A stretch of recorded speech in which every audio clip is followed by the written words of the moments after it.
How are you? How's everything? We start with this image in which thousands of bees reportedly invaded an area in Etibot in southern Israel. According to reports, the authorities advised people to avoid approaching the bees that settled in a shopping complex. This is drawing attention today. Well, another matter that has caught attention in recent hours, in recent days, is that some incidents have been reported at air traffic control towers. On this occasion, something that stands out is this. Listen.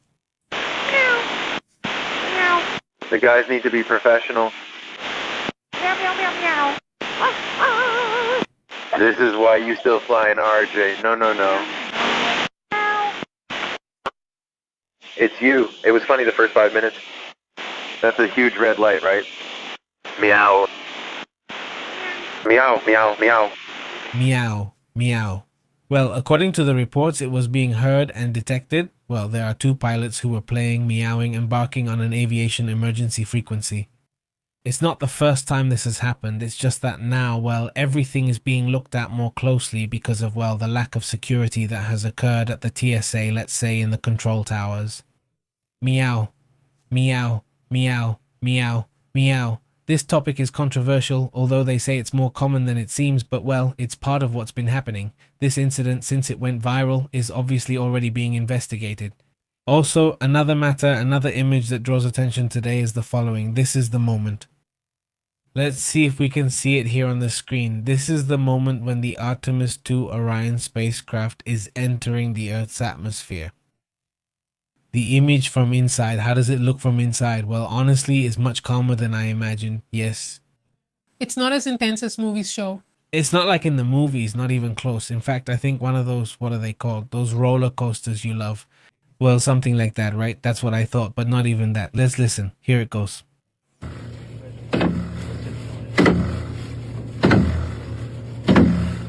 Here it goes. There it goes.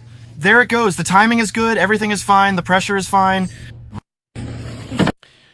He says everything is fine. The pressure is fine. In fact, the astronaut says, oh, it's impressive, isn't it? Well, this is very different from what Hollywood makes it look like.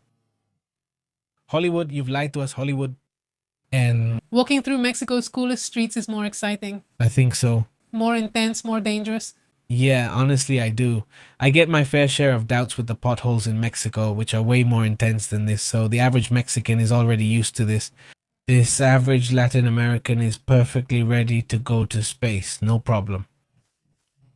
And well, when it comes to what's catching attention now in technology, what are we seeing? Here we're seeing something like a 3D photo, or rather a hologram of someone you may have lost. That's the idea, to have something to remember them by, and it'll be there saying things. Some say it could even have something like a guide, let's say. Of the person? Of personality, yes, of personality. With the voice and everything, With the voice and everything, but well, the one they show there has phrases from the person and the 3D image of the hologram, right? It looks intense, doesn't it? And yeah, it kind of creeps me out. Right? I mean, because it looks really real. I find it really interesting. Well, that's how people will be remembered. That makes it more interesting to me. Like, well, I don't know. It seems to me like, for example, if you want to introduce the grandmother to the grandchildren because the grandchildren didn't get to meet her, right? And that she could have a little conversation. I don't know. I find something like that interesting. I know that Astrid isn't ready for that. No, honestly. I am ready for that. I mean, it seems to me, it's the same as photos, exactly the same as photos, just that. Are you referring to one like that or one that interacts? One that interacts, of course, yes. I feel like, the normal thing, the natural thing is for that person. The normal thing is to go without clothes, so let's take off our clothes right now. That's what's normal. If you go to that point, well, that's it. I convince. It's the classic case of not accepting changes. It's just like with photos, right? Like when they used to say, no, they'll steal your soul, right? Right now it seems ridiculous to us, and in the future people will look back and say, oh, people used to freak out about things that didn't seem normal to them. Like being able to see and talk to your deceased loved ones. You'll get bored after 5 minutes. It's not like you're going to stay there for hours. Now, I'm not sure. It's like, hey, grandma, right? Well, hi, who knows whom? Then how was your life? My life was like this and that, since they'll base it on the biography, right? my life was like this. I was born in such and such place, blah, blah, blah, blah. And that's it. That's the end of it. But I find it interesting because just imagine that. Well, maybe you don't accept it on the family side. It feels creepy to you, but not to me because, I mean, a great-grandfather, a great-great-grandfather, getting to know certain families. But picture it in an educational context, like Zapata, of course. Or, I don't know, you're studying history and you'll be able to talk to Winston Churchill, right? And I'm going to say, hey, Winston, how did you come up with your strategy on that day in the war? Well, I was here, right? And he shows up with his pipe. Does he have a pipe? He does have a pipe, right? He has a pipe, right? I think so. Well, and if we were here, I don't know what, and then, no, switch it to English to hear what your original voice was like. So then in English, right? And he goes for it. But I really like it this way. That's more like it. Well, It's the same. no, because you don't know him. No. I'm talking about, yes. A relative. No, that's why a relative you don't know. Imagine being able to talk to your great-great-grandfather. Imagine being able to talk to this, your grandpa, who was your Basque great-grandfather, right? Yes, right? Your great-grandfather. Yes. Great-grandfather. Your Basque great-grandfather tells you the story. Imagine. I don't know what happened. I think maybe with a Spanish or Basque accent. I'm not sure. This seems interesting to me. Before it did seem that way to me. I was on Astrid's team. I thought it was creepy, but not anymore. But then later you kind of get used to it. I mean, you see it so much that, well, even though we don't have it right now, there are already a lot of people who do this thing with dialogues, talking to people, or where you put the photo and make it a bit 3D, right? I mean, it kind of looks a tiny bit like video. That's really crazy, but it looks super interesting. The truth is, even though it seems strange to us right now, it's going to be normal in a few years. I mean, it's going to be almost normal. I've already talked to my great-grandfather and great-great-grandfather, you know? You won't need a Ouija board anymore, that's it. This is kind of a creepy topic. That really creeps me out, you know? But there are people who actually do it. There are people who are used to those things. Well, let's move on to other interesting topics. We're looking at the images, right? You're distracting me, man. I went alone. Okay, well, the thing is that, well, they show these. No, it's training on what we're seeing here. They're training Russian soldiers. What's going on? No, Russian soldiers. They're Russian soldiers. The video was released to mock the Ukrainians for that. But anyway, I still found it interesting. I mean, they're Russian soldiers whose faces are completely covered and they're being trained to put on tourniquets in very, very extreme conditions, right? So the soldier in the back is like this and grabs them like the boss, right? He grabs them and says, a bomb just went off, a bomb. It's like that, right? Like this, as if this were a 4DX movie theater. But it's interesting because they're putting on the tourniquets, they're explaining things to them. I think they also have to take notes. They have to do several things. Several tasks are performed and the supervisor checks if the tourniquet is applied correctly. For instance, one person does it right while another applies it too loosely. He says no, I mean, you have to tighten it really firmly because if not, well, all the blood will come out. These are training methods. Maybe they're not ideal. I remember. Do you remember those people at the South Pole where they put a tub on their head? And everyone who goes to do research there at the South Pole in Antarctica, they go one behind the other, holding onto the shoulder of the person in front of them. This way, if a heavy snowstorm reduces visibility, you can continue moving. They all stay together so they don't lose anyone, and that's why they put this tub on their heads to, well, let's say, imitate the conditions of a snowstorm. We're just missing the scientist putting the tub on during the storm, right? But that's the army documentary. Well, this is really crazy about the training. I just came across a report, well, an interview that Will Smith did for a documentary they're going to release in Antarctica, which goes from the South Pole to the North Pole in 100 days. But he says that at the South Pole, in Antarctica, at least where he went, that he has to take care of all his basic needs. He has to do them in a bag and keep them in a backpack. I mean, he can't do them. Yes, literally, I mean, you can't do it. And leave nothing there, nothing at all. So you have to keep everything in separate bags. Besides, it's a rule. I mean, you can't mix it, right? All the waste, let's say. But you don't have to separate it. Yes, you have to separate it.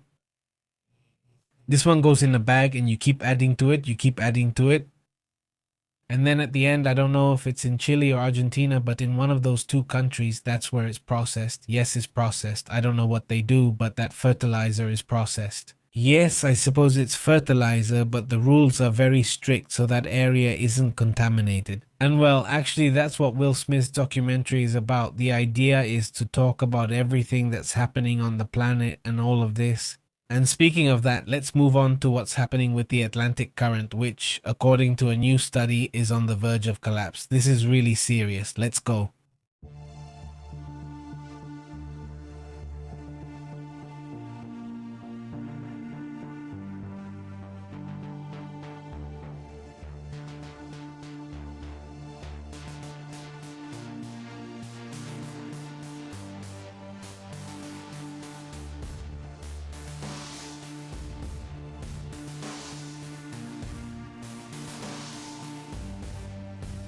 Well, the current is the current, the AMOC. I mean, the famous current, the AMOC. No, it's not that I'm repeating the word current. I mean, it sounds like I'm just saying the current. But anyway, the thing is, we've been talking about this for a couple of years now. Yes, about a current called the AMOC, and in the case that it were to stop, I mean, if it stops, if it collapses, well, the effect would be tremendous. We would be experiencing something like The Day After Tomorrow, that movie where suddenly, well, at least a lot of people from the northern United States would have to come down south, maybe to Mexico. I'm not sure, but many would have to leave since living there would be impossible, like trying to live at the North Pole. Well, it wouldn't be extremely complicated. So, for example, at this altitude, I think we would be like New York. There would be snow here at certain times of the year. I mean, the conditions would be completely different. The entire North Sea would be frozen. The effects would be tremendous. And when I mentioned that possibility earlier, the possibility of the collapse of the AMOC current, well, it could happen in 100, 200, or 300 years. I mean, in the future, maybe it could happen at some point. It has already happened before, and it affected all of humanity, or not everyone. I think we assume that things are normal, just the way we experience them. Like winter exists, autumn exists. I mean, in some regions, in other areas down in South America, they don't have the same seasons as in Colombia. They just don't have them. The seasons of the year, like we have them here, and everyone assumes that's how it has to be everywhere, right? But if you look to the past, well, it's just that in another era, things were very different. And in that other era, we really were, well, the world is constantly changing, and suddenly it seems like it's speeding up. Some things, The Master, which is one of them, and the report is published by one of the most serious media outlets on the subject, right? The Master, The Guardian, the one who does an analysis. Based on everything that's being published by scientists, what they do is review the study and say, hey, have you seen this? Have you seen what the scientists are saying about this topic? Because they are literally saying that it would be, well, on the verge of collapse, and this should be. Much more than the issue with Iran and much more than everything that's being talked about in the news, this should be the main story in the world right now. The Atlantic Meridional Overturning Circulation, that's what it's called. The Atlantic Meridional Overturning Circulation, one of the most important currents on the planet, is reportedly experiencing a rapid weakening. A few years ago, I mentioned this, maybe a couple of years back if I'm not mistaken. They said, I think it was supposed to start in 2024 with the collapse of the AMOC, if I'm not mistaken. And at the last moment, they said, well, somehow, nobody knows how, but the AMOC revived. I mean, the collapse was expected. I mean, what are we talking about here? What is this? I mean, everything that it is. The current that comes from the sea that moves through here, passes through the Gulf, brings warm water. It's warm water. It reaches the north and helps keep this from freezing, this whole area. So what's happening? Why do scientists think it's getting weaker? One of the reasons, and right now I'm going to talk about what we've already studied in all these scientific reports, and then I'll get into what they're saying right now. Yes, so we can go into detail. One of the main reasons for the possible collapse of this is Greenland. I mean, Greenland. And these areas of the world where fresh water is melting, I mean the water, sorry, not drinking water, fresh water, yes. Where fresh water is melting, fresh water has different characteristics than other types of water. Let's talk about the minerals that the sea normally has. So that change in chemistry is causing, it's what scientists believe is causing this. That it's causing a disruption, let's say in the sea, just to explain it as simply as possible, and that disruption, what it causes is that some currents weaken, others are generated, and that's how the imbalance happens. And in that imbalance, what's being affected the most right now is the water current, the flora, the fauna, everything. That fish arrive in the north thanks to the warm water that moves under the sea and travels all the way there, and those currents generate life. Basically, it's what makes it possible to live in New York, to live in Canada, on the coasts, right? I mean, it gets cold in the winters, but you can live perfectly fine, there's no problem. But if suddenly you say the whole sea is frozen, well, things would be very different, right? How would oil or whatever else comes through there arrive? I mean, by sea. Through the ports there. If suddenly everything becomes very complicated, we would have to, we would be forced to move south, right? The wall's location might be favorable now, but not for this side. We probably wouldn't want that, right? I'm not even talking about what comes in, but well, the meridional circulation is a system that works like what they call a conveyor belt that moves warm water from the tropics to Europe and to the Arctic. This doesn't just involve water, it actually regulates the global climate. Scientists warn that right now we're basically flipping a coin. They say there's a 50% chance it could collapse, and they say this would be a huge jump compared to previous estimates. Before, when they talked about the possible collapse, they said the chance was 5%. Now, according to this study, they're talking about a 50% chance. The new study combines models, climate models with real ocean data, reducing uncertainty and confirming scenarios that right now they say are very pessimistic. The projections for the slowdown could depend on how far you go. If you go very far, let's say to 2050, 2070, 2100, even further than that, they say basically the probability of collapse increases to 60 or 70%. The probability goes up, and if you look at years closer to now, the probability goes down, at least for now. The point is that they see it accelerating. Exactly. And the collapse of the AMOC would bring winters, as Pepe said, that are very, very extreme in Western Europe, especially severe droughts and changes in the global rainfall patterns. Africa and Latin America could be affected by changes in rainfall that supports agriculture. There would be a severe drought, and the Atlantic sea level could rise by an additional 50 to 100 centimeters. We must remember it's not that it rises to 50. It's not the same everywhere. In some places it's going to rise much more and in others less. It doesn't spread evenly across the land. The point is that in some areas it rises much more. That's why some areas or countries might disappear. And the warming of the Arctic is very important because warmer water reduces density, making the sinking that drives this current more difficult. Well, it's part of what is reported. It's a warning that I find at least, interesting to talk about within these reports. There's Professor Stefan Rasmus from the Potsdam Institute for Climate Impact Research in Germany, who is one of those who has reported this. There's also, NOAA itself, which has also been conducting its own studies. The Atlantic Meridional Overturning Circulation, the famous AMOC, and its slowdown, they say, must be studied in more detail. Now, they say that they will also be using these systems like AI and satellite systems to be more precise and to be able to warn in time about this situation that has no set date. It's not like you can't do anything if it happens. If not, at least they don't even talk about that. They just talk, like at least being alert to the issue. And if these speed up in that there's a date, here we have them commenting, obviously, but it's been several years now, like it's knocking on the door and they say be careful because it could come or it could speed up. The previous time, around 2024 or 2026, they were saying that next year we could already be seeing a very complete acceleration. Later, they said it starts to activate again, so maybe these are cycles we don't fully understand, and the problem might not be as serious as it seems. But we're all learning, after all, we're all studying, and we're all learning about the subject. It's like the sun. We know there are cycles, we know certain things, but every now and then there are new studies that surprise us, and if not, now there are. What we believed about the sun was wrong in several ways, and now it turns out is different. We'll keep learning and try to share that with you. The most important updates on these topics, let's move on to other interesting matters.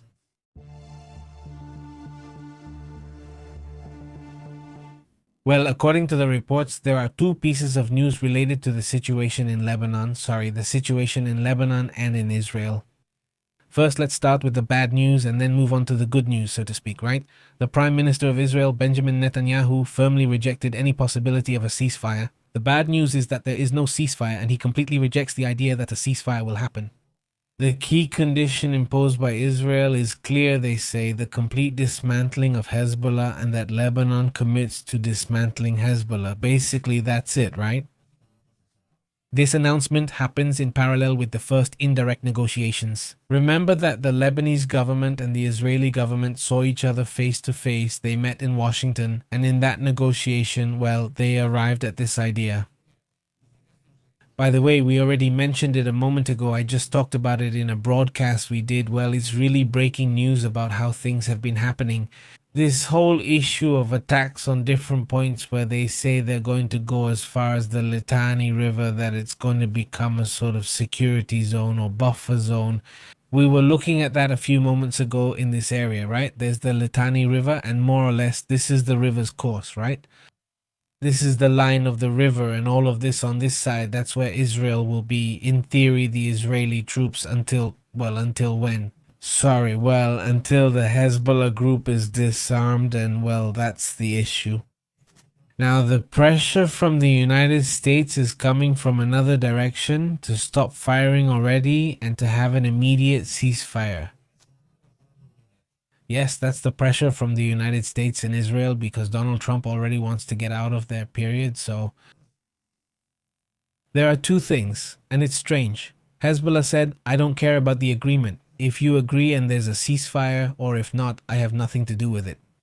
Of course, it does have to do with it, because if Iran gives them a call and the Iranians say ceasefire, ceasefire, I mean, they follow Iran's instructions. But on the other hand, now it seems like things are taking a turn, right?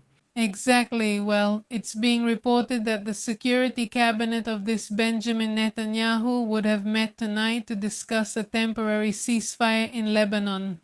This comes after receiving pressure from the United States and, well, according to reports, the United States is pressuring Israel to accept this ceasefire and also to be able to negotiate with Iran, as Pepe mentioned. Yes. These are the points that they want to be fulfilled in order to start negotiations. If they want to negotiate, these things have to be met. And basically, last time they weren't because Israel continued with the attacks. And well, according to sources from Hezbollah and the Lebanese government, they reported that efforts were being made to achieve this ceasefire. And this information comes a day after this meeting, which is historic, as Pepe mentioned to you.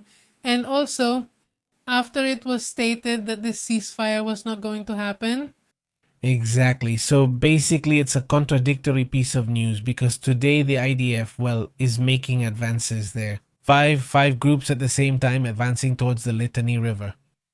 At the same time, there is a conversation taking place between the Lebanese government, the Israeli government, and in the middle is the radical group Hezbollah. And at the same time, pressure from the United States. I mean, the area is really intense right now. And, well, a big shout out to everyone. Thank you very much. Thank you very much for that super chat. A big shout out, and thanks to the whole community that supports us by commenting, giving a like, or with a super chat or a membership. Thank you so much for making this informational project and space for conversation possible, right? Entertainment too, we even talk about many topics as a team, right? But anyway, let's move on to other matters or something else about this. Let's address other key matters too.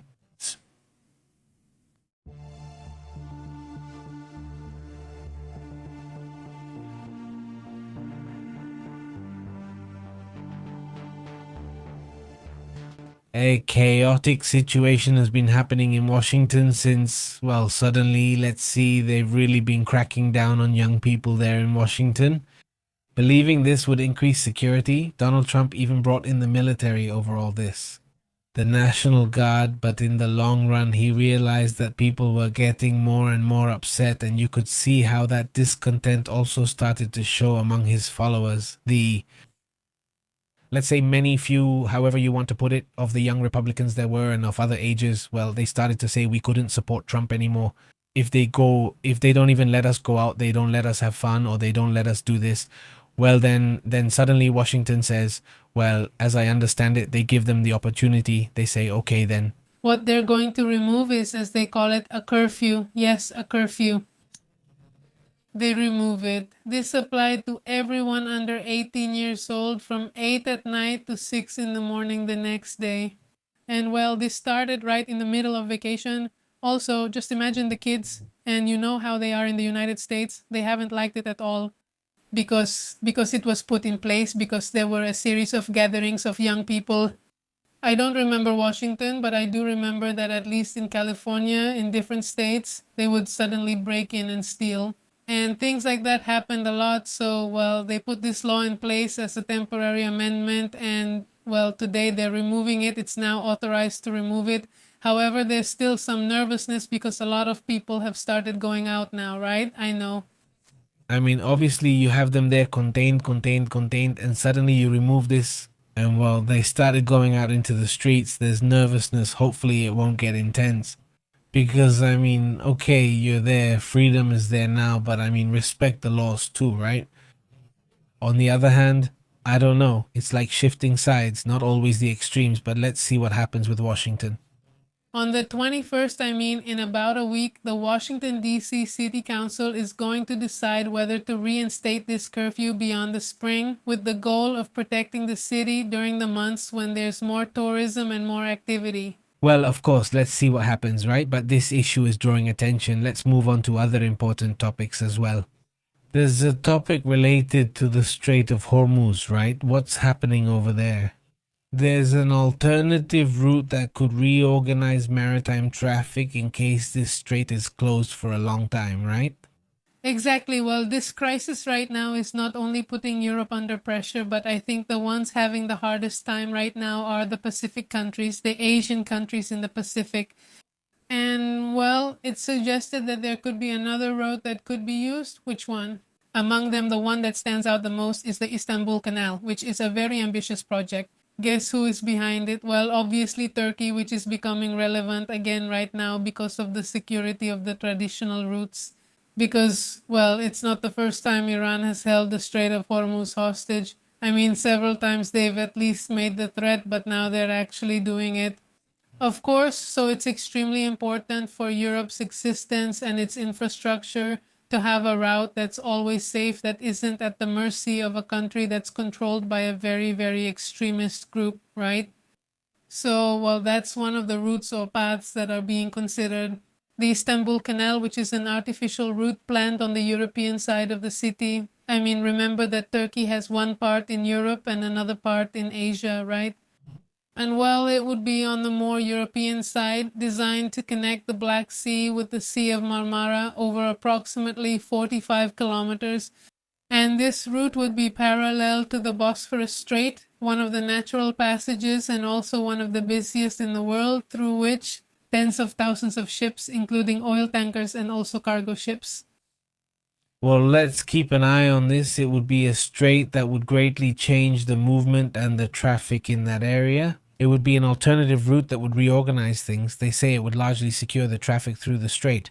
It doesn't solve everything, but at least it solves part of the problem. Let's say it relieves stress and tension. It relieves the tension a bit, exactly, but it also takes away some power from Iran in that sense so that they don't keep using this kind of trick now. By the way, this project was presented by Erdogan over there. In 2021, it would cost around 23.4 billion euros, of which 14 billion are just for the construction of the canal and 9.4 billion for urban development. Well, it has already been presented.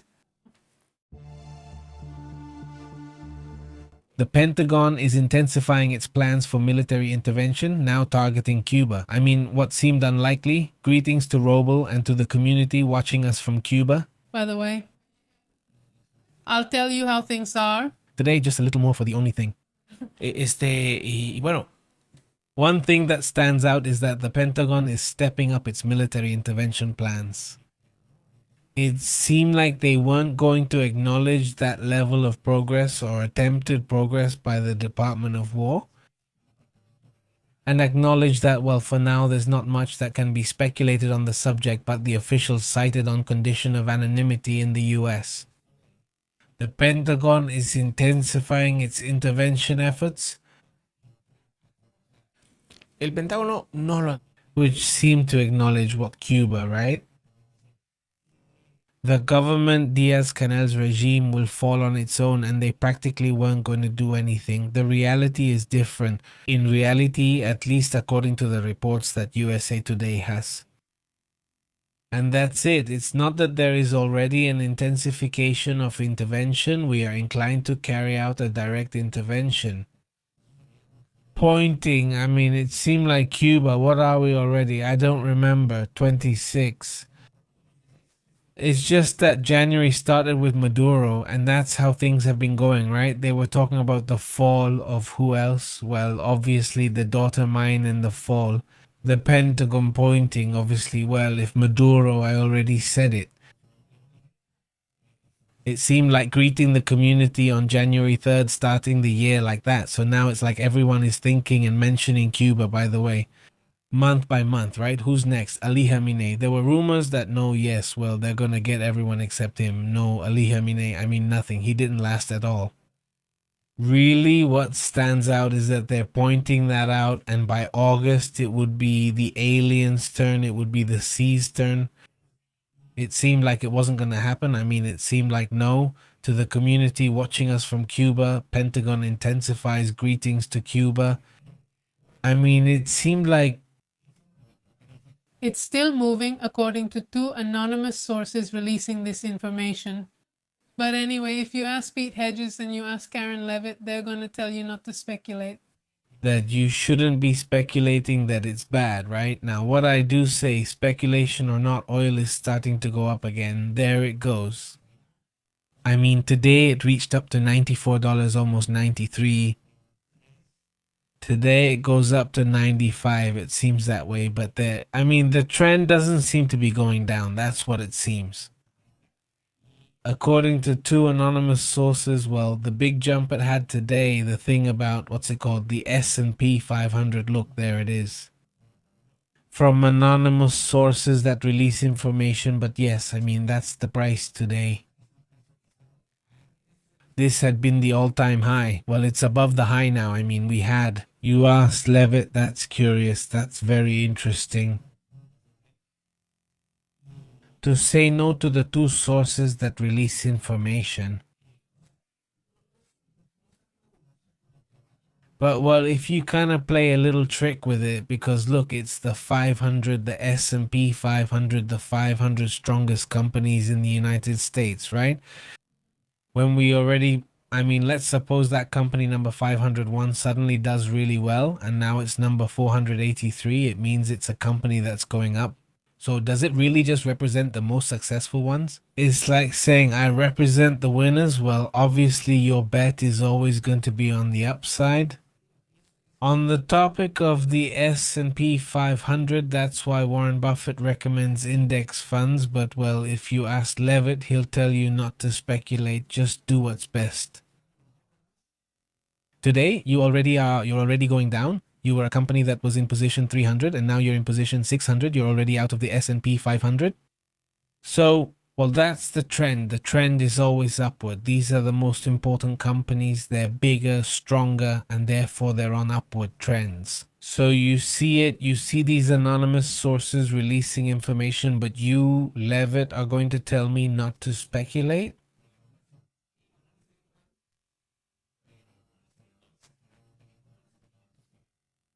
That's what Biden suddenly boasts about, or Trump boasts about. I mean, always in something they never get anything, but in this little one he's doing really well. So yeah, the logic is that they're going to do well. But anyway, vámonos a otros asuntos. For example, the dollar isn't doing well right now. I mean, it didn't do well at first when the Levitt started. He's gonna tell you not to speculate. I mean, this is about the peso, for example, right? I mean, the oil crisis started. What happened when the crisis began? Everything went up, up, up. It kept going, going, going. But suddenly the oil crisis calmed down and it started going down again. 2 for a peso, but we can also look at it in terms of the euro. For example, maybe a more well-known currency. The peso releases information, but if Levitt tells you no to the world, now it was going again, right? Speculating. Trend, the dollar. I mean, the drop it had some time ago. Look, this is the drop the dollar has had for some time now. It's been falling against the euro and it stayed there, but at a lower price. from two anonymous sources who release. Rompe la tendencia, esta línea amarilla de la tendencia la rompe. Ya volvió a caer. But then it's not good if you, Levitt, are speculating what was being done lately. But anyway, let's move on to other matters as well. The El dólar. Cañón. Saludos, Guillermo. Saludos. obviously, apparently from anonymous sources to the whole community. All right then. Meanwhile, Iran is warning about the consequences of the actions of the US. Well, if you look at the second report, pay attention to what it says. CENTCOM reports that it has prevented the passage of 10 vessels linked to Iran in the last 48 hours, meaning there have been 10 vessels that tried to pass through there. Because, well, in theory, Iran controls part of it in the end. But if you ask Levitt, he'll tell you that the oil tankers go to Pakistan and India, but the United States tells them. And here we played the audio dubbed into Spanish at noon, where the US military ships tell them that they have to go back the way they came. Because if they keep moving, according to two anonymous sources who leaked this. But what if you don't? The Iranian oil tankers have passed through, and now the Iranians really aren't liking this because they suddenly said, why? I mean, why would you attack Kark Island, which is this island where all the oil is? What would that be? In short, if you attack this island, you leave Iran with nothing, and well, as a war strategy, leaving your enemy with nothing, I mean completely destroying them. From an economic point of view, it's extremely dangerous because now it's like, well, you attacked me, so now I'm going to attack you. To say that you're not speculating from two sources, but if you have a reaction that can't happen, I mean, you can't let... O sea, evidentemente, a lot of people within Iran, and it's gonna tear you apart in another way, but it's gonna tell you, no, you just can't do that. But what it's showing is that he's speculating from Iran, that everything else that has been done, even the war itself, this effect is actually bothering Iran. Why? Because they're also warning that now they're going to close the other strait. I mean, they're going to close everything at once. They're going to close this strait. According to what the Minister of Foreign Affairs says and warns again, two anonymous sources that they release. dice, derivado de information. But if you ask Levitt, he tells you not to speculate. In an Iranian media outlet called ESNA, they also reported, and supposedly this comes from anonymous sources, information. But if you ask Levitt, will he tell you no? The presence of the United States in this area, in the Strait of Hormuz, could lead to a more complex situation and represent a threat. Just speculating. Sí, las cosas en... But well, if it's Levitt, That you're speculating.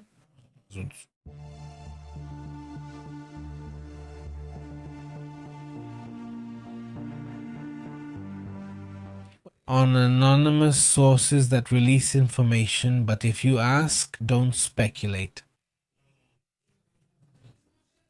Well, today he has issued a warning from two anonymous sources. But if you talk to him about the consequences, that there will be very serious consequences, do you realize that it's the same thing that Agarachi was just saying, that he's going to tell you no? The ships are going to be sunk by Iranian missiles. He issues this warning. He says, your ships will be sunk by our first missiles, and you have created a great danger for the US armed forces. They can definitely be left speculating. With our missiles, will we be able to destroy them? The comment that Reza made today, by the way, comes from two anonymous sources. But if you ask, well, that's it. In a 2-week truce that was agreed on April 8 and ends on April 21. In about a week, we will supposedly see Trump. It's almost certain that an agreement will be made this weekend. At least that's the rumor and speculation. If you ask Levitt, he'll tell you no.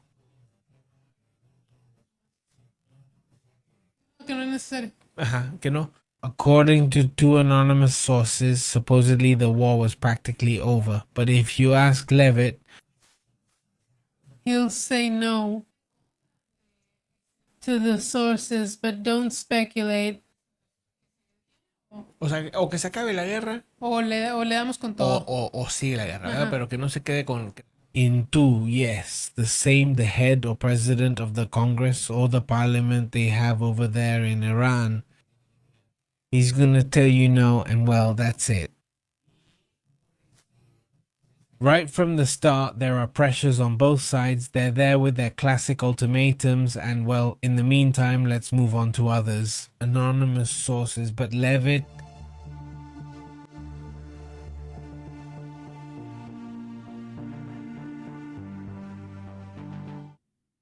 Bueno, pues Trump ha estado amenazando, ¿sí? Ujú. Con from two sources that release. But you ask Levitt, did he tell you not to run? Because it is independent from Donald Trump's government, although Donald Trump was the one who appointed him in his previous term. By taking control of the US central bank, or at least a little more. Two anonymous sources leak it, but you? It would also be a tremendous mistake for the United States economy because for investors to have confidence, you need the central bank to have independence. If not, then the president does it. Quiera, Lo que le básicamente lo que... Levitt could be greatly affecting companies, businesses, and the projects that are out there. So that's why, well, at least for now, two anonymous sources release Levitt. He has tried one way, he has tried another way, and he hasn't succeeded, right? That too, well, is just speculation. In two anonymous sources, but if you ask Levitt, you're just speculating. La verdad. Sí, no, exactamente. At least two sources confirm it, but if you ask Levitt, he'll tell you not to speculate. At least anonymous, but you're still speculating. Sí, sí, el que nominó Trump es... At least two anonymous sources are releasing information, but well, if you ask Levitt, you're speculating. That's why he wants him out already, because he knows he's gonna have... I mean, there are several, 1 in 2 anonymous sources. But if you ask Levitt, he'll tell you that there are like 5 or 6 people who have an equal vote. I mean, everyone. So if Powell stays there, well, he keeps speculating. They release information, but if you ask Levitt, he'll tell you you're just speculating. Yes, exactly, about special interests. Now, let's move on to other important matters.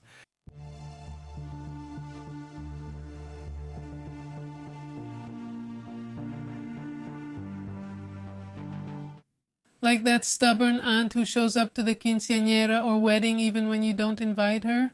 Just like what this Infantino guy, the president of FIFA, says that Iran is going to go to the United States to play in the 2026 World Cup.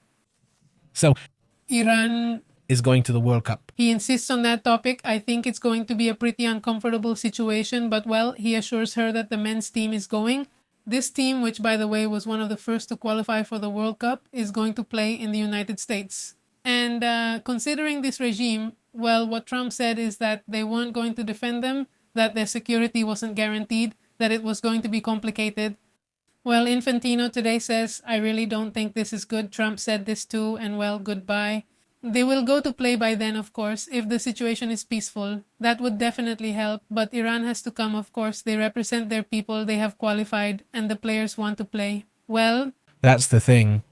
Well, I don't know if it's really the wisest thing, but in the end, football is something else, it's a sport, and it shouldn't be politicized or anything like that. And let's remember that they tried, at least the country's football federation did, to move it to Mexico, and Mexico was open to it, but for logistical reasons it's very complicated because it's not just that country but all the countries they have matches with. Exactly. Another report that stands out. Amnesty International reported that Cuba still hasn't released political prisoners after more than 2,000 pardons have been granted. I mean, when they supposedly pardoned them during Holy Week, they still haven't released them. No. Well, I don't know. No. Why announce something if they're not going to do it? That's the issue. But anyway, also, well, what else? What else is out there? We also have that just a moment ago there was an attack by Russia on Kiev, also in an area of the Dnipro. There was also an attack. Unfortunately, in the case of Kiev, the capital of Ukraine, it is reported that several people lost their lives, including a 12-year-old boy and a 35-year-old woman. But in Kiev, and yes, there are also several injured people, the attack lasted at least an hour, and then, after the attacks, they wait for the rescue teams to arrive and so on. And then they launch another wave of attacks, another round of attacks. There were 18 people injured in Kiev. I mean, it was really intense because we usually don't see these numbers. Among them, 4 members of the Emergency Security Service who went to help were injured, and 6 of the injured are hospitalized. And well, the situation was repeated over in Dnipro, where there is also talk of a person who may have lost their life. Well, that's the issue. Not interesting. Obviously, the most worrying part is the civilians. Obviously, inside Ukraine, within this war that still seems like it will go on for quite a while, it's a huge issue. Let's move on to other important matters.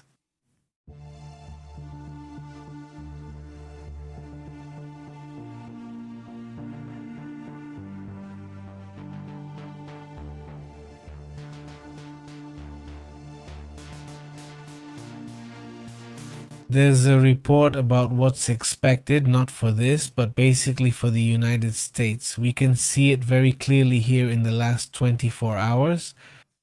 This is the storm system that the United States has, and they say it's basically an intense storm but extremely large because it covers several states. We're talking about it stretching from northern Texas basically all the way to Canada, and well, they say that these rains will bring historic storms to some areas and that they will last for about 36 hours. They bring rain and wind gusts of 60 to 70 kilometers per hour. The intense storm system with persistent rain is moving forward and creating unstable conditions over a prolonged period, according to what meteorologists in that region of the United States are showing. In the central and eastern United States, what's happening? According to their report, this rain could last for up to 36 hours. Can you imagine that? 36 hours straight, along with periods of very high intensity with a significant amount of water? This is going to have quite a strong impact. Also, this gust is being reported, Pepe, at 60 kilometers per hour. This corresponds to an average level recorded in this type of event, but well, it's going to be a pretty intense event. The National Weather Service warns. The continuation of these rains will obviously increase the risk of flash floods. Be very careful if you live in areas where landslides can occur. Above all, there may be flash floods in urban areas or where there is limited drainage. The authorities recommend staying informed and taking precautions, since these types of events can cause flooding very quickly in just a few hours. Remember the case in Texas last year, which, well, there was a super impressive flood that they weren't expecting, projected at that level, and unfortunately evacuations were not carried out in time. The menores perdieron la vida en ese caso. Eso fue en Texas, En ¿no? Texas, sí, En en Texas Mystic. This field, in the place where, well, many children lost their lives. It was fine. It's a huge issue, and The rain doesn't reach us here. if a little bit comes, no, but no. I mean, much less if we look at it from the water accumulation, and that's where you can tell it's going to reach Mexico. Look, this is how it's projected. Let's look at it from today to tomorrow. It's the projection from today to tomorrow. You can clearly see the line where the storms are, and then the day after tomorrow and on day 177 as it increases. And by the 18th, it starts to move up a little more toward Mexico, and we can see it on the 18th, but by night, it starts to reach Coahuila and Nuevo León. A little more rain, but look, the US is getting hit really hard, a lot of rain. And then for the next few days for Mexico, 1,920. Rain is starting to arrive basically for the central northeast, mainly the east of the country.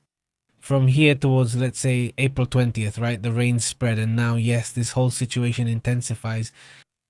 What's curious is that here in Nuevo León, we have almost 8,090% more rain than the historical average. So there really has been a lot of rain, the rivers have water and everything, and that's not normal for us, not in this short time. The dry riverbeds, I mean, the rivers that are usually dry have water right now, even though this isn't when you'd normally see water in them. Well, everything is really nice. I mean, you go through the parks that have dry rivers and there are herons there eating little fish. And when you did it today, what's up? That's cool. I mean, but it's strange, isn't it strange? And it's cool. Well, actually, today we have an outing and well, it came down so hard. The brief rain lasted about an hour, but we couldn't go where we needed to go. But well, I mean, we went out, but we had to come back today because it was cancelled, let's say, where we were going. So, well, that's how things are. You have to be alert. If you live in the United States, be careful, especially if you live in that area. Basically, it's the whole, what they call the Tornado Alley. That's the area from Texas, basically, up to Illinois and the Great Lakes states and all that area. Well, what else? We also have a report from NASA about this asteroid, which we've already talked about several times. Apophis, which has a name that's good for marketing. The truth is, it's actually named after a god. So what's gonna happen in 3 years? That's what NASA says. It's a pretty big asteroid. It's about the size of 3 football fields, and it's going to pass close to Earth, really close. For astronomers' measurements, which would be 32,000 kilometers from the Earth's surface, that's a shorter distance than many satellites in orbit. That's what really draws attention. And what about the satellites that orbit at a higher altitude? There are some that are about 35,000 kilometers above the equator, but well, this one is going to pass 32,000 kilometers from Earth. But well, that's the thing. That's what we'll have to do, I guess. Just observe. It's in 2029. I don't know. I don't think it'll be visible, but at least there will surely be some professional telescopes that might be able to see it. I don't know. We'll see. Yes, and before panic spreads, before you start seeing YouTube channels saying, that's it, we're doomed, you know what they say? There is no danger at all for Earth, for anyone or anything living on it, not even for astronauts or satellites in space. This event represents an amazing and totally unprecedented opportunity to learn much more about Apophis and similar asteroids near Earth. See, there's no need to worry. Don't worry about that. Let's move on to other matters. Let's move on to other important topics as well.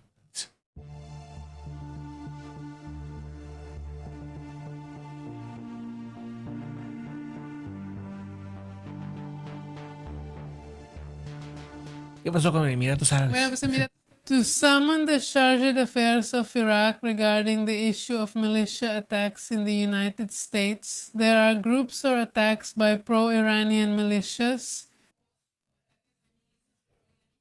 Right?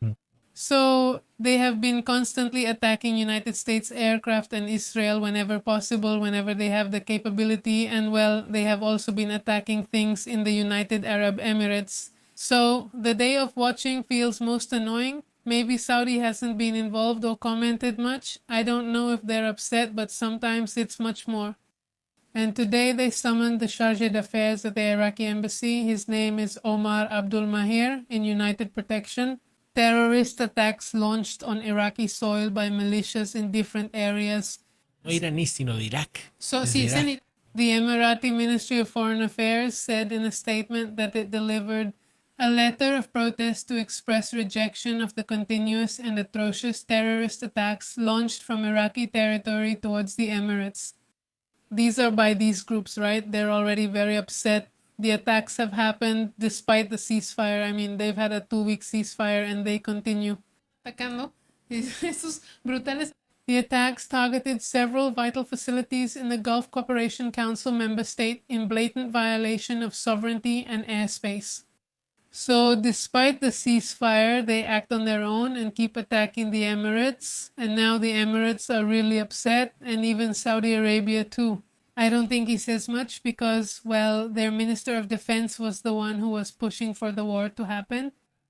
And besides, they have an agreement with Pakistan, right? So it seems like they have more ways to pressure them not to attack.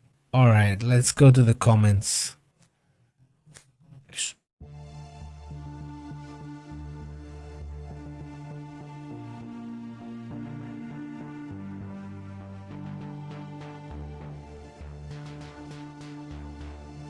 What else? The community says that the world is in a deep internal crisis within each country. It's a mistake for a prolonged war to move forward right now and to involve more countries. Wars fix the economy, wars fix the economy. No, not until they end. Some countries that don't participate in conflicts may suddenly prosper. For example, during World War II, Mexico experienced the Mexican miracle. Because Mexico had to, let's say, support the needs of the United States in terms of factories and so on. So, well, Mexico grew, but it's not like everyone does well. Exactly. No. I mean, it's not ideal, no. It's not ideal, obviously. Greetings. The more they say there's no danger to Earth, the more I worry. Greetings to Martin Martinez, who says, "Hello, Pepe. Greetings from Guadalajara. Thank you for your professionalism. Thank you for giving us your time to keep us informed." So much national and international interest. Sorry. Thank you very much. Warm greetings. How have you been? How has it been for you? That's what Flo says. Thank you too. Cheers, she says. Okay. Sí, Saludos, Flor. Saludos, Flor. Yes, they've kept going. Greetings also to Garcia, to Ruben, who else is here, to Martin. Thank you very much all the way to Guadalajara. Obviously to the community watching us in Jalisco and of course in this whole area, including Colima. We really appreciate it. A huge hello to everyone, to all of you. Greetings to Jose Ramos, who says, "Russia only attacks civilians and Ukraine only targets places like oil facilities and military sites." Who's doing better here if Ukraine has better defenses after 2.5 years? It's impressive the progress they've made. 4 years and 4 years of advances. Well, you see the kind of adaptations that countries in conflict have to make in really complicated circumstances, right? They've managed to sustain a conflict like this, which is incredible. How have they done it? Greetings to the group I put together. The increase in CO2 causes droughts at the equator and in the eastern bands, intense rains. Look for when it rained for 2 million years without stopping, and it was because of the rise in CO2. How has our grandmother been? She'd like to say hi to you. She says Here she makes natel, she makes nata caldi. If they make a mayor, they make a mayor, right? Me, finally, again. Liv, I always watch you at different times. Awesome. Even the one from Mexico. How have you been? I had a friend whose name is Yes. yes. Yes, but she doesn't do anything interesting. I hadn't heard about it. Like just now, I hadn't heard about it. Well, a big hello to Guadalajara too. By the way, Antonio, how have you been? Greetings, Antonio, awesome MDP who talks about both of your dedication. Thank you very much. Greetings. Ruben Williams también. ¿Qué onda, Ru? Also to Luz de Luna, greetings that you sent to the whole community. Well, Luz. Hello and greetings also to Robel, who is not here. Rublos MX. Remember that our northern neighbor are descendants of pirates and behave like locusts. They want to destroy everything. Greetings like Rublos. Hello, well then. Today we have the statistics on the largest economies in the world.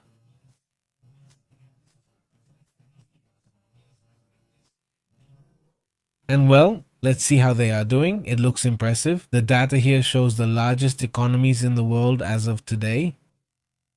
And as I insist, this is reported by Global Economics. That's the, what's it called? Global Statistics, right? The global ones are the ones who present it and show the following. Let's see how the topic is going in words, the version as it is. Number 1. China, yes, that's because of the level of production it has. I mean, there it is. We're saying that China is doing well, number 1. But yeah, by a lot, right? And then in second place is the United States. Yes, if you go by influence, because people will say, no, the US economy has more influence. Yes, the US economy has more influence. Well, for a very simple reason, the dollar. In the end, when your currency is still the most widely used in the world, obviously that gives you more influence. But when it comes to the economy itself, I mean, the size of China's economy is huge. It's already much bigger than that of the United States. But that's been the case for a while now. Second place is the United States. Third place is India. Incredible. India in third place. And they say that in a few years, they'll be giving China and the United States a run for their money. In terms of size, next is Russia. Just look at that. Even Russia, despite all the troubles and problems it has, Russia still appears on the list. Then comes Japan, and after that, Germany, Indonesia, Brazil in 8th place, and France in 9th. The United Kingdom is 10th, Turkey is in 11th place, Italy is in 12th, and Mexico is in 13th place. What comes next? Well, in that position, after that comes, because it was always Spain and Mexico kind of fighting for the 14th place, now Mexico moves up to 13th, South Korea moves to 14th, at least in that statistic. I mean, we would be looking at other versions surely, right? Saudi Arabia is in 16th, Canada in 17th, Egypt in 18th. Look, Egypt, I think so far it's the first African country, right? Let's see. No, we haven't seen another one, have we? Yeah, right. So Egypt would be the most important economy in Africa. That's also obviously interesting, right? Well, in this measurement, the largest Spanish-speaking economy would be Mexico, and then Spain would follow, right? For Latin America, it would be Brazil, right? As for Latin America, then Nigeria would follow as another growing economy. Nigeria, despite its problems and everything, is already the 19th largest economy. Watch that. They have many young people and have a lot of innovation. Despite their problems, they also have positive things going for them. Poland, which is an economy that has been advancing, has been making progress, and now it's already in 20th place. Taiwan, which is in 21st place, Australia in 22nd place, Vietnam is another interesting surprise as well, 23rd place, and look, Iran, 24th place. I mean, despite the issues and the blockades and all that, they still managed to hold their position. And then comes Thailand at 25, Bangladesh at 26, at least according to this statistic, Pakistan at 27, the Philippines at 28, Argentina at 29, Malaysia at 30. And it just keeps going, huh? The Netherlands, right? Yes, and then comes Colombia, and then South Africa, the United Arab Emirates, Singapore, Kazakhstan, Romania, or rather Bulgaria, Algeria, right? Switzerland, Belgium, right? Algeria, yes, Algeria, right? Yes, no, Belgium, sorry, and then Ireland, Sweden, Chile. Fadi, number 43, Iraq, 44, look at that, Ukraine at 45, Austria at 46, Peru, Czech Republic. Well, there it goes, right? Israel at 51, look, Portugal 53, Denmark 54, and well, there they go. I mean, many times they are powers, right? Many times economies are powers, even if they're in those places. It's just that they're small countries, right? And since they're small countries, they can't be such a big economy either, right? And there we go all the way to the last one, right? Let's see who's at the very end. Luxembourg, well, yeah, but for example there, right? It's number 100, but it's just a country of what? How many people? Like five people, but they're really rich, right? Yeah, well, two of them are kings. I don't know, Bahrain, right? Georgia, Slovenia are countries that many times, well, being in that spot doesn't mean or represent that it's a poor country, not at all, right? I mean, well, Uruguay, right? They have a good standard of living. In Latin America, it doesn't show up until number 95. But it's just that there are very few inhabitants. I think it's 5 million or something like that. So it's a fairly stable economy. As far as I know, it's 5, but maybe it's even less. Well, let's have the Uruguayan community tell us, right? Costa Rica, for example, shows up at number 86. It's a country that has done well within Central America, right? Yes, greetings, Antonio. I do know the children of the green route. Everything was very different, and Santos, well... Antonio, yes, it's been a while, right? How have you been, Antonio? Greetings to Isidora as well.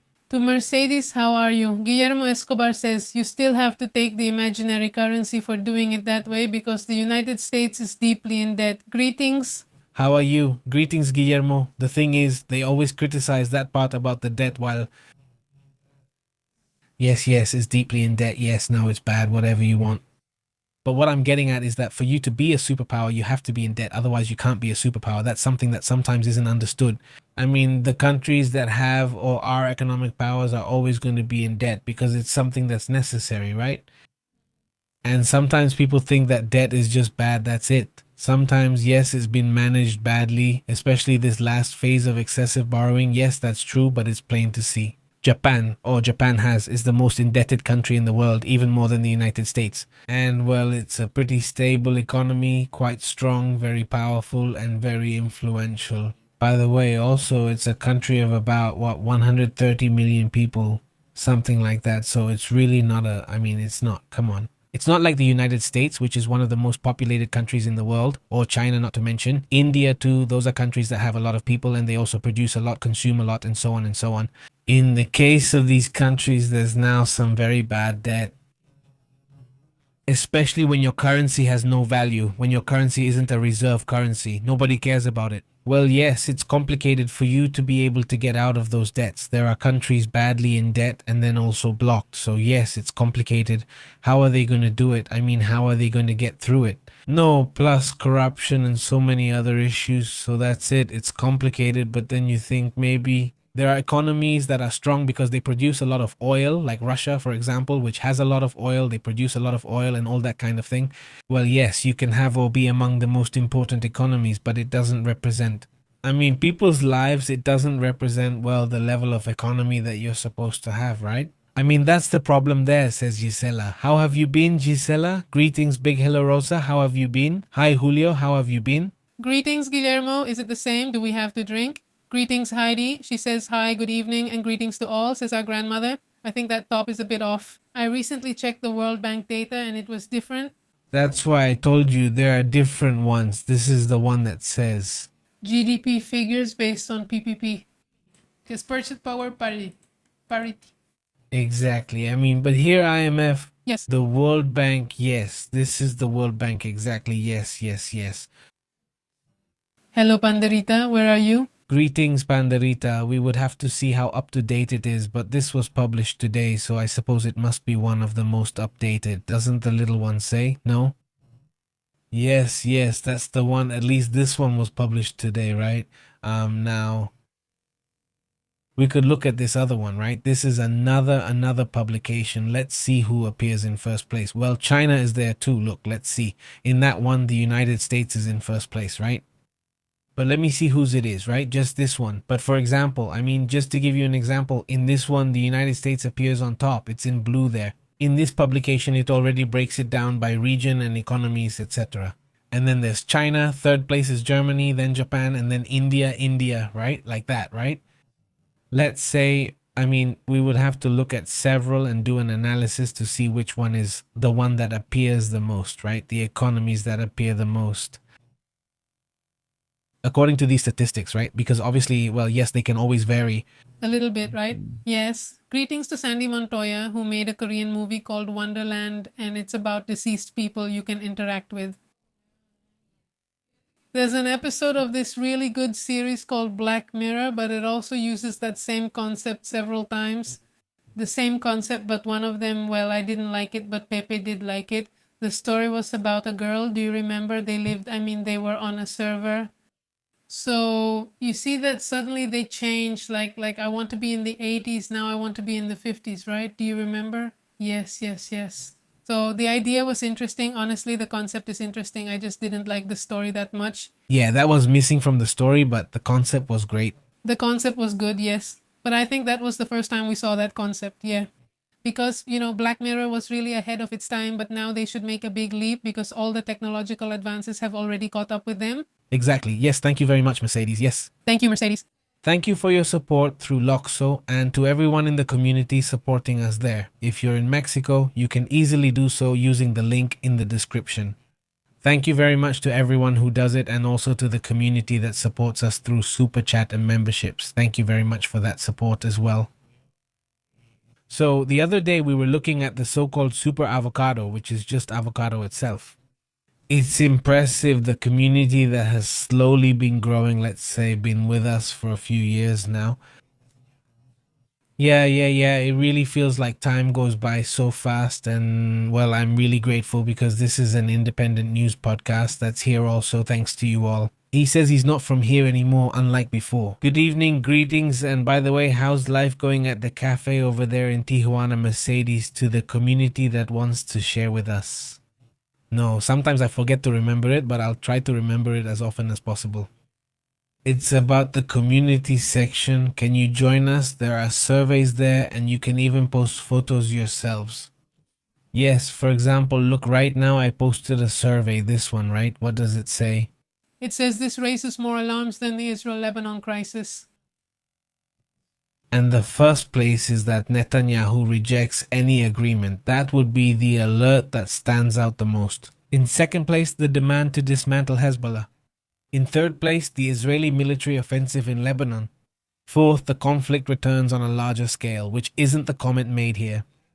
And then it says here, the Smiling Man's channel. It tells the story of an old cyberpunk, the man who laughs, the man who lives in the darkness of the net. Well, there he makes a series, a post. We had already seen this one. This post is another poll here. This is another poll, and we hadn't seen this one. We hadn't seen it. Monica Ortiz, a big shout out. This lab coat is 3.5 years old. Very young, just 3.5 years. I won't spoil it, but it tells a story. That's the story. There's a story that Monica tells us, and you can read it. It's about something the little dog experienced last year, I believe. But anyway, read it. I won't spoil it for you. Just read it, okay? Well, I won't read it to you. It was uploaded 3 days ago, but hadn't seen the photo. Thanks again. Also, Adrian Gilbert, who posted the following comment here in the community, which says he wrote, it says, oh, 2-week truce from Trump. All of that has let me down. greetings, Adrian, all the way to Spain. And well, you can post there, right? This one says, thank you very much. There's Pichardo who sent us this photo, right? He says, may you have 1,000 reasons to be grateful today. Well, you can post, right? That's been failing a lot. Christy just arrived. There she is. That's right. I just didn't let her know. We started a bit earlier. She actually signed up. Yes, yes. She signed up. She signed up. Yes.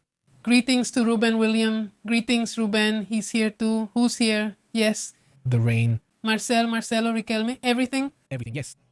We always start later on this day. Yes. Yeah. Everyone. I mean, all the, what's it called? Wednesday, Monday, Wednesday, and Friday. We usually start later because we arrive here. We usually arrive late, so we start at 9:30 or 10. This time, due to the rain, all our plans were cancelled, so I was able to broadcast in the afternoon and address several notes I couldn't have included otherwise. So I was able to do an extra broadcast, and we were even able to start early. That's why we wanted to take the opportunity to chat a little. And well... Greetings, Armando Antonio. Greetings, Papilas and all my people. Greetings. Armando. What's up? How are you, Armando? Awesome. Greetings to Imelda and Blanca Garza, who thanks Pepe for the excellent information. Greetings from the Rio Grande Valley. Greetings. Greetings. Hello to Alejandra Gomez as well. She says, hi, I'm here. She just arrived too. What's up? Excellent. Question for those in the Rio Grande Valley. Which cities are in the Rio Grande Valley? I always hear about the Rio Grande Valley and I kind of know where it is because, well, I just imagine I'm from Piedras Negras, so I was right next to Eagle Pass, right? Texas. So I always hear that and wondered, what is the Rio Grande Valley? What does it mean and where does it begin and end? Much later I asked myself that, but now I'll ask you all a question. Let's see if you can answer it. Here it is. Greetings, Alba. It says, return to the news, Alba. Thank you very much. Greetings, Alba. It says, Digito. It says, today I see you all kind of between life and death because I ate something and had an allergic reaction. Ah, wow. So you might think, Digito, you're okay now, right? They already treated you. You already took something, whatever it was. So what caused the reaction, if you can tell us? Greetings. He says, the thing is that the truce isn't believable. How long have they been talking about this truce? It's a civil war. Endless, says Guillermo.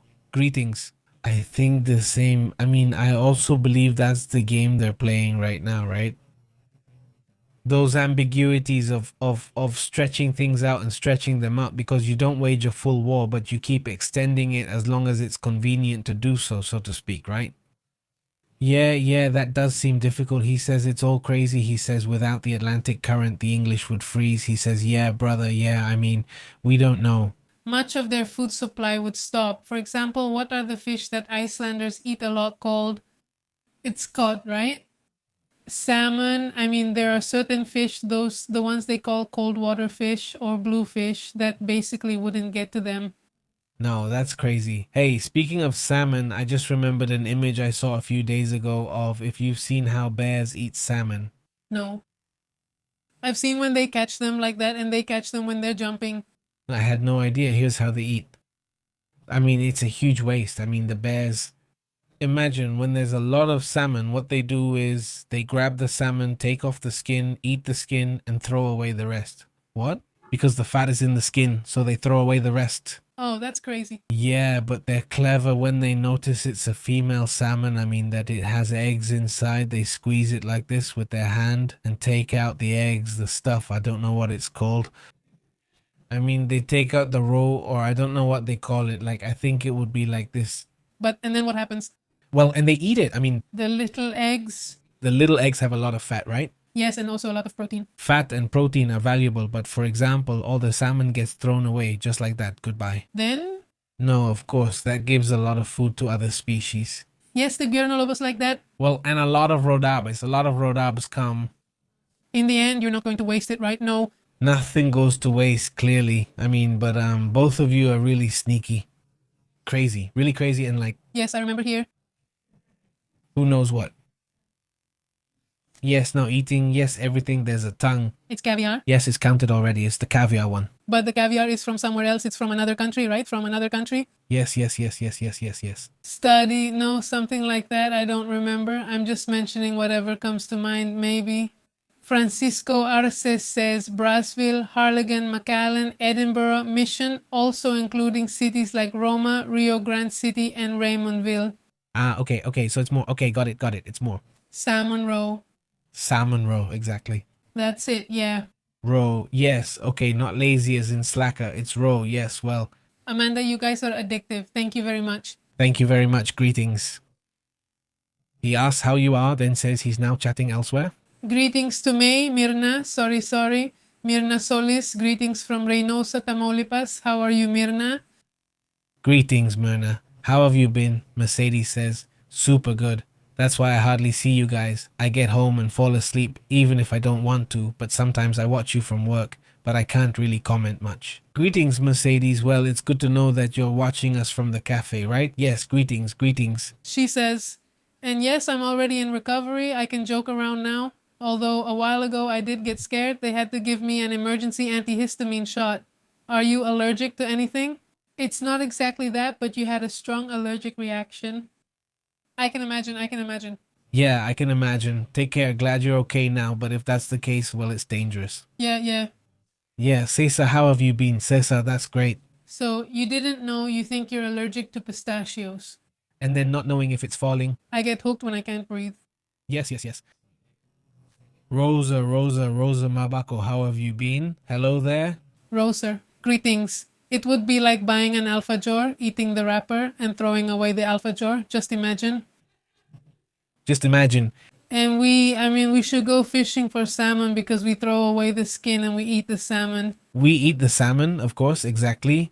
Greetings, Chelis, how have you been? All the way to Chile. Chelis, awesome. It's great to see you here. Today we started earlier, and so the Chilean, Argentine, and Uruguayan community can watch us more easily now, not so late at night, right? Roser says, here the salmon is super expensive. Here too, really expensive. Yes, it's expensive, really expensive. Yeah, well, besides, I don't like it. Yeah, I haven't eaten it in years, literally years, because you don't like it, but you really don't like it, like in a bad way. The bad part is that if you smell it, right? If I smell it, I get a headache. I can't stand the smell. It's really weird. Really weird. I don't know. Honestly, I don't know what it is. Yeah, no, it's been years, who knows, a lot of years since I last tried it. I'm not that easy to please either. It's not like, oh, I miss it, right? Not really, but maybe if one day when... Anyway, the other day I saw another guy who said he didn't recommend eating salmon when you're losing weight, that you should avoid it. Yeah, it's very fatty. If you want to gain weight. Well, yes. So if you want to gain weight and build muscle, yes. If you want to lose weight, I mean, all of us when we're losing weight, well, we shouldn't eat salmon because it's very fatty. That's true. No. Everything will be... And pistachios are so tasty, that's right. No, well, I mean, yes, pistachios are addictive and all that, but maybe I don't even buy them. I throw them away because each time you get just a few, right? So, no, you only get a few. No. Yeah, for my birthday, I'm going to eat pistachios or something like that because they're delicious. But yeah, no. Greetings to Cesar Torres. Don't forget to leave your greetings in the comments at the end. Greetings, Cesar.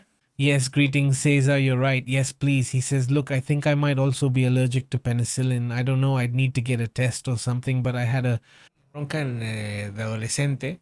Penicillin didn't sit well with me, so from then on, whenever they ask me, I say I'm allergic. I'm not really that sure, but that's what I say because, well, yes, with a matter of Me puso penicilina.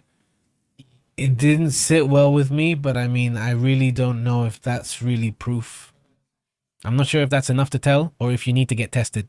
It says, comment, a friend out of nowhere says Christy had an allergic reaction to seafood and the local people gave her avocado, apparently as an antihistamine, while she was on her way to the hospital. That prevented her throat from closing. Look at that, how crazy. I remember that at one point your throat kind of started to close up a little bit from avocado. See, I was allergic, yes. And then later I wasn't anymore. Yeah, here's the thing. There was a time when I started getting allergic to really weird things like bananas, tomatoes, avocados. Just imagine, I mean, the basics, the really basic stuff. How crazy. And it went away. Yeah, it went away. Yeah, really weird. I say I'm allergic to penicillin. To penicillin. I turned red. That's it. I turned red. Yeah, completely. Chelis says, I have a pistachio tree. Oh, look, Chelis. Oh, Chelis. And you see, in paradise, they didn't know. And she was yelled at, haha, and bought a kilo at Costco. She was yelled at, but luckily didn't eat them. Imagine that. Imagine, send it to us. We'll take care of it. Honestly, I don't know if it's us. We used to buy that package every now and then, and well, you just grab some, but suddenly, yeah, I mean, everyone was snacking, and it would run out really fast. he says it. Fortunately, there is a great variety of antibiotics. Yes, yes, yes. He says it to Roblox. He says, I have a dexamethasone shot so that the swelling goes down and they can breathe, says Roblox. How are you, Roblox? How have you been? Greetings, he says. I stopped eating salmon when the vet switched my dog from regular kibble to the salmon one because of the cost, he says. Greetings. Well, he says. I think he's talking to someone else, right?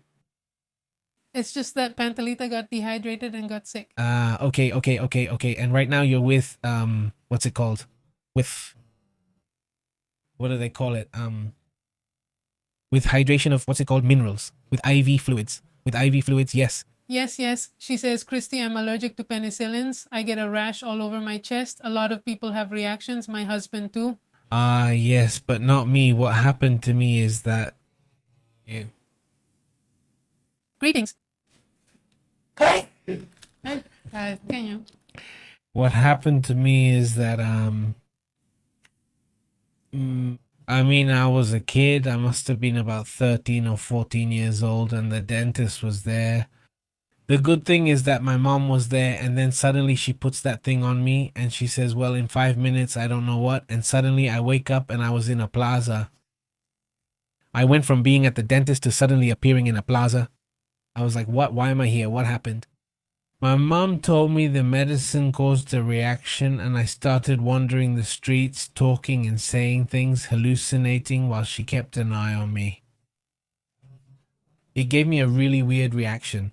But that, I mean, had they already done the procedure and then gave you penicillin at the end, or was it at the beginning? I imagine it was at the end, I think, because we went back that day. I mean, but I was walking around like that and I was all over the place. And obviously she was just making sure I didn't get run over, right? Yeah, who knows? Ada says, she says, I'm allergic to ciprofloxacin. It's a very commonly used antibiotic, and I developed the allergy after they prescribed it to me to treat the bacteria causing my gastritis. He sent greetings. He threw parties there, right? Everyone has something, some little thing, an allergy. How are you, Vic? Escasega, how have you been? He says, greetings. Hello? Greetings. Yeah, I don't know what it is, Vic, but that was the reaction I had. I mean, that's what happened. Yeah, it's weird. Yeah, it was weird. I mean, say hi to your dad. It's great to be a dentist specializing in kids, right? She says, Chelis, I've had anaphylactic attacks 3 times because of sulfa drugs, so I use that as an excuse not to get vaccinated. Greetings, Chelis.